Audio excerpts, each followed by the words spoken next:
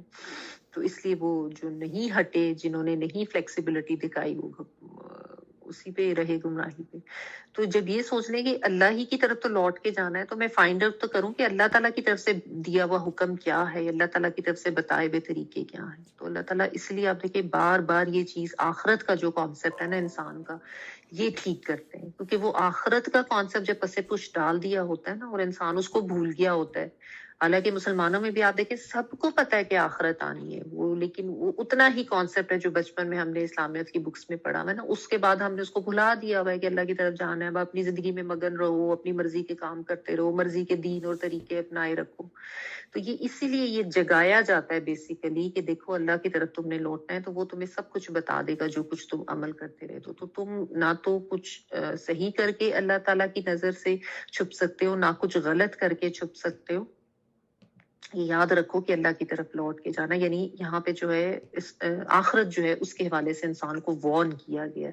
کیونکہ جب بھی احکامات آتے ہیں نا, تو اس کے لیے یہ ضروری ہوتا ہے کہ انسان کو اس آخرت کا کانسیپٹ دیا جائے, تاکہ انسان جو ہے وہ جاگے اور اس کے حوالے سے, کیونکہ انسان سویا ہوا ہوتا ہے نا, اپنی زندگی تو ہم گزار رہے ہوتے ہیں, لیکن یہ غفلت کی نیند سوئے ہوئے ہوتے ہیں. جانتے بوجھتے بھی بہت سی چیزوں کو, بہت سے کانسیپٹ کو ہم نے پس سے کچھ ڈال دیا, اور ہم وہ شیطان بھی یہ کرتا ہے نا, سلائے رکھتا ہے, غفلت میں رکھتا ہے کہ سوچنے کی ضرورت ہی نہیں, پڑھنے کی ضرورت ہی نہیں, علم حاصل کرنے کی ضرورت نہیں, یہ کر لو وہ کر لو. اور یہ جو دنیا کی اٹریکشنز ہیں وہ بہت زیادہ مزین کر کے دکھاتا ہے, وہ چیزیں ہمیں بہت اٹریکٹیو لگتی ہیں, اور جو دین سے ریلیٹڈ چیزیں ہیں وہ بورنگ لگتی ہیں. آپ بچوں کو بھی دیکھیں نا, ان کو یہ چیزیں بورنگ لگ رہی ہوتی ہیں, مشکل لگ رہا ہوتا ہے. تو یہ بھی ایک ظاہر شیطان کا ہتھ کنڈا ہے. تو اس لیے بس آخرت کو یاد رکھیں, جب بھی کسی سے بات کریں آخرت کے حوالے سے آخرت کا ڈر دے کے بات کریں کہ اللہ کے سامنے حاضر ہونا ہے نا, تو انہی طریقوں پہ رہیں جو اللہ اور اللہ کے رسول نے بتائے ہیں. اور نہیں کوئی مان رہا تو آپ اپنی ایفرٹ ضرور کرتے رہیں, اور ساتھ ساتھ ان کو یہ کہ آپ خود فائنڈ آؤٹ کریں, یہ ان کو ضرور کہیں. ٹھیک ہے جی, ٹائم ہو گیا ہے, بس ابھی اس کو ہم یہیں تک رکھتے ہیں. ایک تو یہ کہ تلاوت ابھی سن لیتے ہیں, اور اس کے بعد یہ کہ جب تلاوت ہو جائے تو دعا کرنی ہے.